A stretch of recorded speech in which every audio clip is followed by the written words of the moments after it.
Hi everyone, ഈ വീഡിയോയിൽ നമ്മൾ കവർ ചെയ്യുന്നത് വാട്ട് ഈസ് DHCP എന്ന് പറയുന്ന ക്വസ്റ്റ്യനാണ്.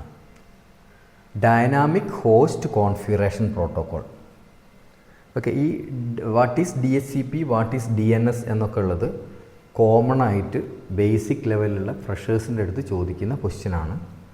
CCNA ലെവലിൽ നമ്മൾ DHCP പഠിക്കുന്നുണ്ട്, MCSE പഠിക്കുന്ന സമയത്ത് DHCP പഠിക്കുന്നുണ്ട്, ലിനക്സ് പഠിക്കുന്ന സമയത്ത് DHCP പഠിക്കുന്നുണ്ട്. അപ്പോൾ സെർവർ സൈഡ് പഠിക്കുന്ന സമയത്താണ് നമ്മൾ DHCPനെ പറ്റി വളരെ ഇൻഡെപ്തിലേക്ക് നമ്മൾ പോയി പഠിക്കുന്നത്. പക്ഷേ CCNAയിലും ഏകദേശം ഒരു 10% അതിൻ്റെ വർക്കിങ്ങും കാര്യങ്ങളൊക്കെ നമുക്ക് അറിയണം. എങ്ങനെയാണ് റൂട്ടറിനകത്ത് DHCP കോൺഫിഗർ ചെയ്യുക, എങ്ങനെയാണ് DHCP സെർവറാക്കുക ഒരു റൂട്ടറിനെ, അല്ലെങ്കിൽ ഒരു മൾട്ടി ലെയർ സ്വിച്ചിനെ നമ്മളെങ്ങനെ സെർവറാക്കുക, അതേപോലെ തന്നെ എങ്ങനെയാണ് ഒരു ക്ലയൻറ്റ് കോൺഫിഗറേഷൻ നമ്മൾ ചെയ്യുക. അങ്ങനെ കോൺഫിഗറേഷൻ ലെവലിലുള്ള കാര്യങ്ങളൊക്കെ നമ്മൾ ലാബിൽ ചെയ്യുന്നുമുണ്ട്. പക്ഷേ ഒരുപാട് ഡെപ്ത് ലെവലിലേക്ക് നമ്മൾ സെർവർ സൈഡിലാണ് പോവുക. ഓക്കെ, അപ്പോൾ നമ്മൾ എന്താണ് DHCP എന്നുള്ളതിൻ്റെ ഒരു ബേസിക് ഐഡിയ നമുക്കറിയാം. RARP reverse address resolution protocol, RARP, അതായത് റിവേഴ്സ് ARP എന്ന് പറയുന്നൊരു പ്രോട്ടോക്കോൾ ഉണ്ട്. അപ്പോൾ ARP എല്ലാവർക്കും അറിയാം. ഒരു IP അഡ്രസ്സ് അറിയാം എന്നുണ്ടെങ്കിൽ അതിൻ്റെ MAC അഡ്രസ്സ് ഫൈൻഡ് ഔട്ട് ചെയ്യുന്ന ഒരു പ്രോട്ടോക്കോളാണ് ARP എന്ന് പറയുന്നത്. അപ്പോൾ അതിൻ്റെ റിവേഴ്സ് എന്ന് പറയുന്നത് എന്തായിരിക്കും? RARP എന്ന് പറയുന്നത് എന്തായിരിക്കും? നമുക്ക് ഒരു MAC അഡ്രസ്സ് ഉണ്ട്, അതിൻ്റെ കറസ്പോണ്ടിങ് ആയിട്ടുള്ള IP എത്രയാണ് എന്നുള്ളത് മനസ്സിലാക്കാൻ വേണ്ടിയിട്ട്. അതായത് പണ്ട് നമുക്ക് DHCP സെർവറൊക്കെ വരുന്നതിൻ്റെ മുന്നേ നമുക്ക് ഒരു നെറ്റ്വർക്ക് മാനേജ് ചെയ്യാൻ വേണ്ടിയിട്ട് ഒരു RARP ടേബിൾ അഡ്മിനിസ്ട്രേറ്റർ ക്രിയേറ്റ് ചെയ്ത് വെക്കുകയായിരുന്നു ചെയ്യാം. അതായത് ഓരോരോ MAC അഡ്രസ്സ്, അതായത് നമ്മൾ ലാനിനകത്ത് ഏതൊക്കെ കമ്പ്യൂട്ടറുകളുണ്ടോ ഓരോ കമ്പ്യൂട്ടറിൻ്റെ MAC അഡ്രസ്സും അവർ ഫൈൻഡ് ഔട്ട് ചെയ്തിട്ട് ഈ MAC അഡ്രസ്സുള്ള കമ്പ്യൂട്ടറിന് ഏത് IP അഡ്രസ്സാണ് കൊടുക്കേണ്ടത് എന്നുള്ള ഇൻഫർമേഷൻ അവരൊരു ടേബിളിൽ ക്രിയേറ്റ് ചെയ്ത് വെക്കും.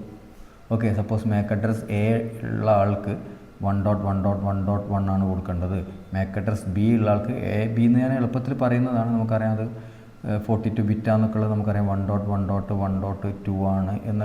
ഇങ്ങനെ നമുക്കൊരു ടേബിൾ ക്രിയേറ്റ് ചെയ്ത് വെച്ചിട്ടുണ്ടാവും ഒരു സെർവറിനകത്ത്. ഈ ടേബിൾ ക്രിയേറ്റ്, അപ്പോൾ ഒരു സിസ്റ്റം ബൂട്ട് ചെയ്ത് വരുന്ന സമയത്ത് അതിൻ്റെ അന്ന് RARP റിക്വസ്റ്റ് പോകുന്ന സമയത്ത് ഓക്കെ ഇയാളുടെ MAC അഡ്രസ്സ് ഇത്രയാണ്, അയാൾ ഇത്രയാണ് IP കൊടുക്കേണ്ടതെന്ന് മനസ്സിലാക്കിയിട്ട് ആ IP ഇവിടുന്ന് അസൈൻ ചെയ്ത് കൊടുക്കുക.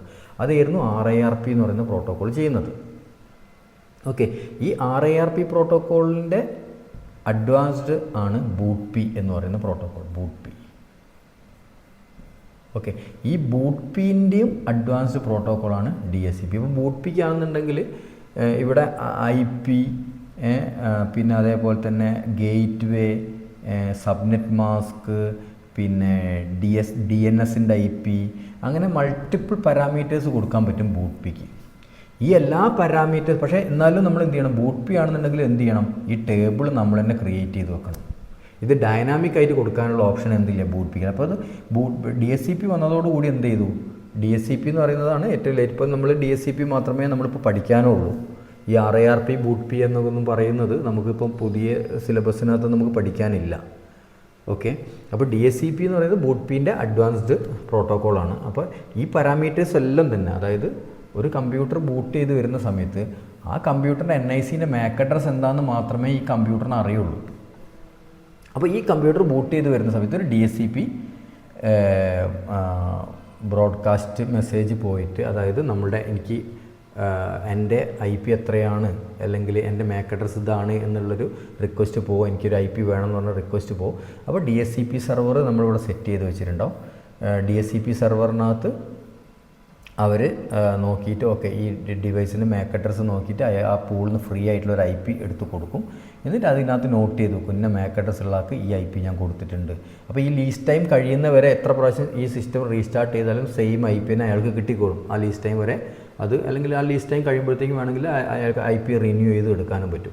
അപ്പോൾ അതായത് ഡൈനാമിക്കലി നമുക്കറിയാം ഒരു വലിയൊരു ലാൻ ആവുന്ന സമയത്ത് ഒരു 500 യൂസേഴ്സോ അല്ലെങ്കിൽ ഒരു 1000 യൂസേഴ്സോ അല്ലെങ്കിൽ സപ്പോസ് ഒരു 100 യൂസേഴ്സ് ആണെങ്കിൽ തന്നെ ഇവർക്ക് എല്ലാവർക്കും മാനുവലി IP കൊടുക്കുക എന്ന് പറയുന്നത് അഡ്മിനിസ്ട്രേറ്റർക്ക് വളരെ ഡിഫിക്കൽട്ട് ആയിരിക്കും. അപ്പോൾ നമ്മൾ അഡ്മിനിസ്ട്രേറ്റർ അങ്ങനത്തെ ഒരു എൻവയോൺമെൻറ്റിനകത്ത് DHCP സെർവർ സെറ്റ് ചെയ്ത് വെക്കും. അപ്പോൾ ഈ സിസ്റ്റം ബൂട്ട് ചെയ്ത് വരുന്ന സമയത്ത് DHCP ക്ലയൻറ്റിൽ നിന്ന് റിക്വസ്റ്റ് പോകും, DHCP സെർവർ റിപ്ലൈ ചെയ്ത് തരും. ഇപ്പോൾ നമുക്ക് അറിയാം, ഇപ്പോൾ DHCP സെർവർ എന്ന് പറയുന്നത് ഇപ്പോൾ നമ്മൾ വീട്ടിൽ യൂസ് ചെയ്യുന്ന മോഡം നിങ്ങൾക്ക് ഇൻ്റർനെറ്റ് കണക്ഷൻ കിട്ടുന്നുണ്ട്. നിങ്ങൾ വീട്ടിൽ ലാപ്ടോപ്പ് യൂസ് ചെയ്യുന്നുണ്ടാവും, ഫാദറിനൊരു ലാപ്ടോപ്പ് ഉണ്ടാവും, മദറിനൊരു ലാപ്ടോപ്പ് ഉണ്ടാവും, ചിലപ്പോൾ നിങ്ങൾക്കൊരു ലാപ്ടോപ്പ് ഉണ്ട്, നിങ്ങൾക്ക് മൊബൈൽ ഡിവൈസ് ഉണ്ടാവും, ഓക്കെ, നമ്മൾ ഫാമിലി മെമ്പേഴ്സിന് മൊബൈൽ ഡിവൈസ് ഉണ്ടാവും. ഈ ഡിവൈസുകളൊക്കെ ബൂട്ട് ചെയ്ത് വരുന്ന സമയത്ത് അവർക്ക് ഇൻ്റർനെറ്റ് കിട്ടണമെന്നുണ്ടെങ്കിൽ സ്വാഭാവികമായിട്ടും അവർക്കൊരു IP അഡ്രസ്സ് വേണം. ആ IP അഡ്രസ്സ് കൊടുക്കുന്നത് ആരാണ്? DHCP സെർവറാണ്. അപ്പോൾ നിങ്ങൾ മോഡത്തിനകത്ത് അല്ലെങ്കിൽ മോഡം കം റൂട്ടറിനകത്ത് എന്തുണ്ട്? DHCP സർവീസ് അവിടെ എനേബിൾഡ് ആണ്. അപ്പോൾ ഇത് ഈ പ്രോട്ടോക്കോളിൻ്റെ ഡ്യൂട്ടിയാണ് ഓരോരുത്തർക്കും IP കോൺഫ്ലിക്റ്റ് ഇല്ലാത്ത രീതിയിൽ അത് കൊടുക്കുക, അത് മെയിൻറ്റെയിൻ ചെയ്യുക, അത് മാനേജ് ചെയ്യുക എന്നുള്ളത്. ഓക്കെ, അപ്പോൾ ഇതാണ് ഇതിൻ്റെ കൺസെപ്റ്റ് വരുന്നത്. കമ്പ്യൂട്ടറുകൾ ബൂട്ട് ചെയ്ത് വരുന്ന സമയത്ത് അവർക്ക് MAC അഡ്രസ്സ് മാത്രമേ ഉണ്ടാവുള്ളൂ. ആ MAC അഡ്രസ്സ് നോക്കിയിട്ട് അവർക്ക് ഏതാണോ IP വേണ്ടത്, IP മാത്രമല്ല IP കൊടുക്കും, സബ്നെറ്റ് മാസ്ക് എത്രയാണെന്ന് കൊടുക്കും, ഡിഫോൾട്ട് ഗേറ്റ് വേ എത്രയാണെന്ന് കൊടുക്കും, DNS സെർവറിൻ്റെ IP കൊടുക്കും, പിന്നെ DNS options DHCP option parameters വേറെ TFTP സെർവറിൻ്റെ IP, അങ്ങനെ പല ഇൻഫർമേഷൻസും അവർക്ക് കൊടുക്കാൻ പറ്റും. ഓക്കെ, അപ്പോൾ നമുക്കത് ഈ ഒരു ക്വസ്റ്റ്യൻ നമ്മൾ എങ്ങനെയാണ് ആൻസർ ചെയ്യേണ്ടത് നമുക്ക് നോക്കാം. DHCP is a protocol that automatically assign IP address and network settings to a device on a network എന്ന് പറയാം. പിന്നെ DHCP simplifies network management by dynamically distributing IP address to device, reducing manual configuration. പിന്നെ DHCP automates IP address assignments and other network parameters like subnet mask, default gateway and DNS servers. അപ്പോൾ DHCP എന്ന് പറയുന്ന protocol എന്തിനു വേണ്ടിയിട്ടുള്ളതാണ് എന്നുള്ള രീതിയിലാണ് നമ്മൾ ഈ ആൻസേഴ്സൊക്കെ നമ്മൾ ചെയ്തിരിക്കുന്നത്. അപ്പോൾ മിക്കവാറും ഫ്രീക്വൻ്റ്ലി ആസ്കിങ് ക്വസ്റ്റ്യൻസിൽ വരുന്ന അപ്പോൾ DHCP പ്രോട്ടോക്കോളിനെ പറ്റിയുള്ള ബേസിക് കൺസെപ്റ്റുകൾ, ചിലപ്പോൾ ഡോറ പ്രോസസ്സ് എന്താണെന്ന് ചോദിക്കും, അല്ലെങ്കിൽ DHCP റിലേറ്റഡ് വേറെ ക്വസ്റ്റ്യൻസും വരാൻ സാധ്യതകളുള്ള ക്വസ്റ്റ്യൻസൊക്കെ നമ്മൾ ഇനി വീണ്ടും അടുത്ത ഓരോരോ ഇൻ്റർവ്യൂസിലായിട്ട് നമ്മളത് കവർ ചെയ്യുന്നുണ്ടാവും. അപ്പോൾ നിങ്ങൾ എന്തായാലും ഈ ചാനൽ നിങ്ങൾ ഇതുവരെ സബ്സ്ക്രൈബ് ചെയ്യാത്ത ഒരാളാണ് എന്നുണ്ടെങ്കിൽ സബ്സ്ക്രൈബ് ചെയ്യുക. അതേപോലെ തന്നെ നിങ്ങൾക്ക് വേണ്ട ഏതെങ്കിലും ടോപ്പിക്സോ കാര്യങ്ങളോ ഡിസ്കഷനോ കാര്യങ്ങളൊക്കെ ഉണ്ടെങ്കിൽ നമുക്കത് കമൻറ്റിൽ നിങ്ങൾ ചെയ്യുക. നിങ്ങൾക്ക് ഈ വീഡിയോ ഇഷ്ടപ്പെട്ടിട്ടുണ്ടെങ്കിൽ നിങ്ങൾ ഈ വീഡിയോ ലൈക്ക് ചെയ്യുക. അപ്പോൾ thanks for watching. Bye bye.